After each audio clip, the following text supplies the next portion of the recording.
Hello happy YouTubers, this is Marcelina. Today we're going to replace a rose in the raised bed. Some of our roses died from last winter. We had a crazy cold winter month and most of the roses died eventually. So we're going to replace a new rose.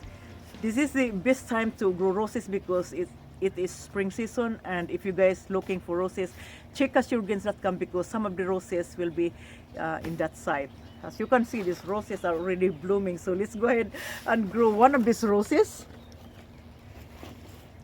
Now when you buy rose from a rose stock, I would advise, or I would recommend, to soak your roses in water containing hydrogen peroxide. So I soak this rose with the hydrogen. You just need 1 cup of hydrogen and add in a gallon or a bucket of water and soak within 8 hours or 24 hours. This is going to eliminate some of the fungus in the roots. So this is the rose that died. This is a beautiful rose, and if you can help me out here. Nah, you got it. I wanna. I think that was Soaring to Glory. Soaring the Glory. Yeah. So here is the thing when you grow roses. If you have a rose that died in this, like for example, one area your rose died, don't place your new rose in the same spot. You have to dig a new hole. So what I'm going to do here, I'm going to take this out. Careful you don't hit the pond liner. No. This is good thing for raised bed. It is so soft, and I'm so sad with these roses. Oh, what is this? It's rotting. What is it? The one that I did the cutting.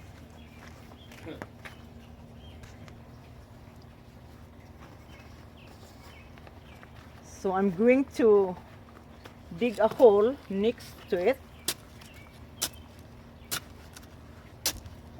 Make sure that the hole is the same size with your rose ball. And if you have a grown in container and you want to transfer it from container to the garden, you have to make sure that the size of the container is the same size of the hole you create.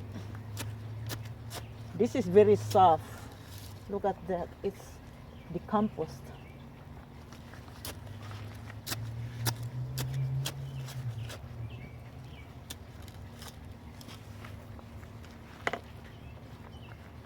Now when I grow roses, I add Epsom salt.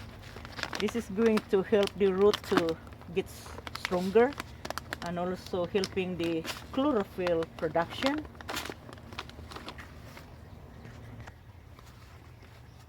So when I add Epsom salt, I applied like a cup of Epsom salt and I place it on the bottom and mix onto soil. Then I place neem powder, just spread a little bit. This is going to help deter insects or pests.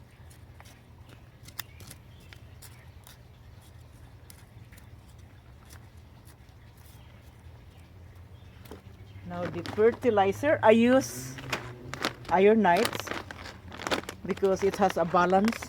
It's high in nitrogen, and in spring when you grow any kind of plants, the nitrogen must be higher than any of this phosphorus and potassium, because nitrogen is going to help your plant to create chlorophyll. So I'm going to get 1/2 cup of ironite plus, and I will mix this onto soil.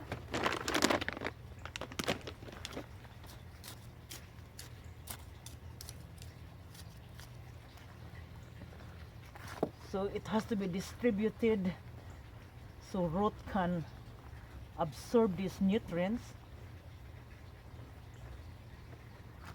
Now let's place this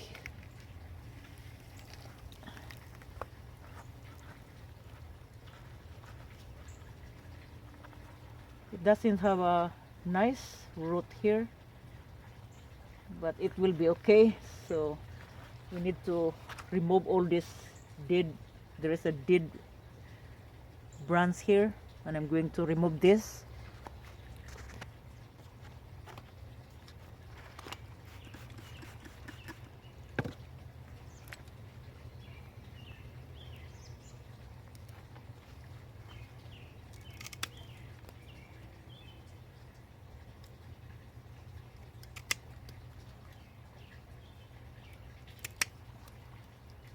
So always have to remove all these dead branches here. Then after you remove those dead branches, you need to spray with chemicals, and I use Azatec. This is very handy, so if you guys need to get this, to try this product, I will link this below this video, so just check the link. And Azatec Plus is very handy. You can use in all your gardening needs. So I'm going to spray the root. There's not much root in here, but at least we have a nice primary root here. So I'm going to place this down here. I'm going to fill with soil. So,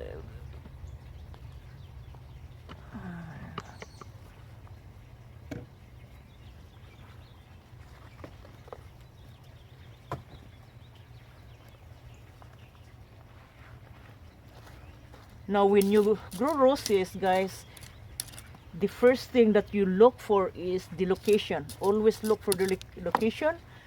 So that is the requirement. You need to place your roses in a full sun, and this is the perfect area to grow roses because I get full sun in this raised bed. Now the second requirement that you are looking for is the watering. No, when you water your roses, you the same thing when you water your citrus. Roses need a lot of water, but they don't want their feet wet. So as you can see here, because this is grafted, so I place the soil up to the graft. Now when it is winter, you have to protect the rootstock by filing above that crown, because you're going to protect the crown from the cold. And also if you file soil on the base, it creates a new shoot. Okay, just put something like that. And this is a yellow rose, hopefully will give me a beautiful flower this summer. Now I'm going to add compost around it. So you water your roses every week, but this is sub-irrigated planter. I don't need to water all the time because it is the water is controlled. So I only fill this raised bed like maybe once a month. That is a great thing for raised bed, sub-irrigated raised bed, because it allows your time, minimize your time from watering your plants. Okay, so this is the compost. Once the compost breaks down and it is already aged, so this is going to give some extra nutrients to my rose. Now, pests and diseases.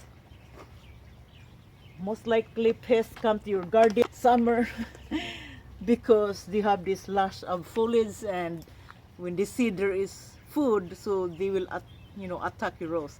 Now healthy roses can withstand or can tolerate pests and diseases if they are healthy, but if they are stressed, this is the time that your roses sometimes cannot survive if it hits with the disease, especially for grafted roses, because grafted roses are roses that are fed to a strong rootstock. So this is how you grow roses. So the tips for growing roses: location. You need to have at least 6 to 8 hours of direct sunlight. Watering, the water has to be delivered to your rose. Don't let your roses dry out. So once a week, you do the deep watering. Now fertilization, you can use fertilizer for specific for roses, or you can use this ironite. I like to use ironite in spring because it has a highest number of nitrogen, and that is the element that I need to give to my plant during that season. Now when the summer is approaching, you can cut down your fertilizer. I mostly, if I use ironite to my roses, I don't fertilize for 6 months. Then after that, maybe like at the end of summer, then I probably water it with liquid fertilizer, the 20-20-20. Then I will stop my fertilization at the end of fall, because you don't want your roses to keep producing that foliage, so it will be vulnerable if you give fertilizer, so they don't have the time to harden off. So you're going to stop your fertilization. So if you guys don't have roses, go ahead and get your roses now. If you don't know how to grow roses, so this video is going to help you. So just make sure that your roses give all the needs, give the good food, balance of nutrients, and you might introduce a lot of phosphorus on that summertime, because you want that flower production. So this is for today, guys. If you have any questions, comment below, and if you need some of these products and roses, just check the link description. So this is for now. Thank you for watching. This is Marcelina at CashyourGreens.com. See you next time. Whoopsie.